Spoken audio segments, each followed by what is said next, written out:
Nicolas Georges nous emmène à Namur en Belgique, Namur, capitale du 7e art francophone.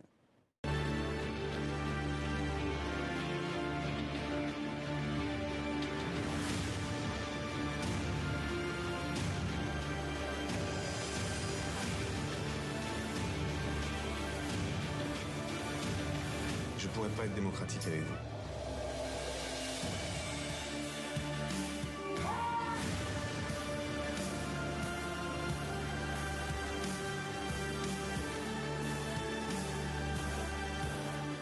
Bonsoir Nicolas. Bonsoir Estelle. Une bande-annonce très efficace donc pour ce 37e Festival international du film francophone de Namur. Ouais, et puis il y en aura pour tous les goûts. Cette année, Estelle, imaginez plus d'une centaine de courts et de longs métrages, de documentaires, de films d'animation à l'affiche. Bref, l'occasion de faire le plein de ciné jusqu'au 7 octobre avec des projets qui nous viennent de France, de Belgique, de Suisse, mais aussi du Rwanda, de Roumanie ou de Corée. Bref, un voyage au pays de la francophonie, mais version ciné.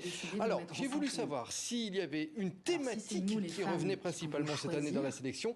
Écoutez la réponse de Nicole Gillet, la déléguée générale du festival, à qui j'ai demandé également quel était son coup de cœur cette année. Cette année-ci, il y a une couleur un peu particulière à la programmation. C'est vrai qu'on a de très nombreux films engagés au sein de la francophonie, mais ici, la thématique qui ressort, c'est plutôt la parentalité. C'est la fratrie, c'est la sororité. Donc c'est vrai qu'on voit beaucoup ça dans de nombreux films, que l'on soit en France, que l'on soit au Québec, que l'on soit en Suisse.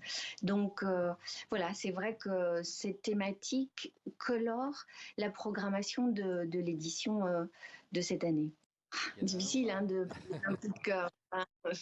Bon, c'est vrai qu'on a un film d'ouverture qu'on aime beaucoup, qui est L'Innocent de Louis Garrel, qui permet d'ouvrir le festival sur une tonalité qui est plutôt humoristique et on avait besoin de ça. Voilà, L'Innocent de Louis Garrel, avec Louis Garrel lui-même, Roche Dizem et Anouk Greenberg, qui était donc le film d'ouverture du festival. Estelle, on regarde un petit extrait ? Avec plaisir. Allez. Le troisième en 10 ans, tu l'as prévenu aussi ou pas? C'est plus une prison, c'est un club de rencontre. Je suis ta mère quand même. Je m'en fous, t'es complètement folle. On m'a dit c'est quoi cette fois-ci? C'est le smartphone? Du caviar. 3 000 € le kilo? Tu appelles tout de suite et tu dis oui. En plus, vous faites ça en famille. Je comprends pas, c'est chez qui ici? Mais c'est chez nous. On est en plein centre-ville, avec quoi t'as payé ça? J'ai trouvé un flingue dans sa poche tout à l'heure. Quoi?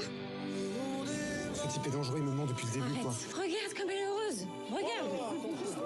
Tu sais que je pourrais te faire descendre dans la journée si je voulais. Ah non, tu peux pas puisque t'aimes ma mère. Si je te donne la moitié, tu le fais avec moi? Voilà, un film qui sortira, c'est pas mal, qui sortira sur les écrans le 12 octobre prochain et qui est en compétition officielle cette année à Namur.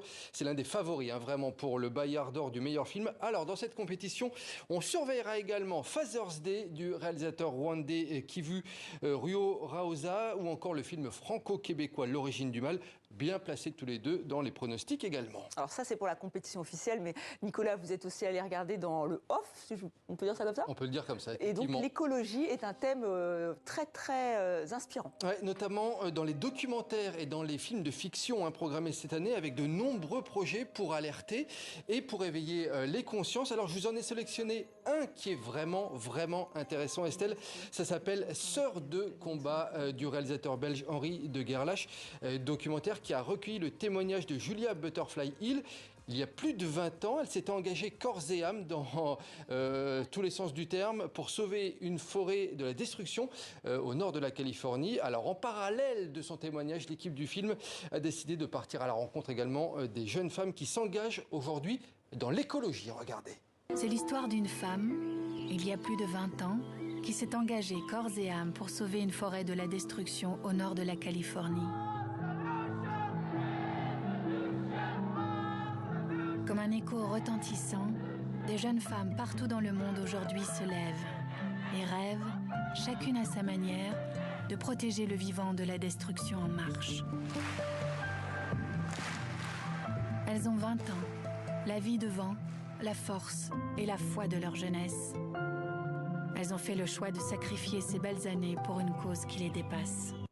Ouais, c'est un documentaire très très intéressant, c'est un de mes coups de cœur de cette édition 2022. Quelque chose me dit qu'on en reparlera bientôt sur l'antenne de TV5 Monde de ce très beau documentaire. Le Festival international du film francophone de Namur, c'est jusqu'à vendredi prochain, Estelle. Et bien entendu, on vous tiendra au courant des lauréats de cette année. Du palmarès, évidemment. Merci Nicolas. Merci Estelle. Donc, voilà.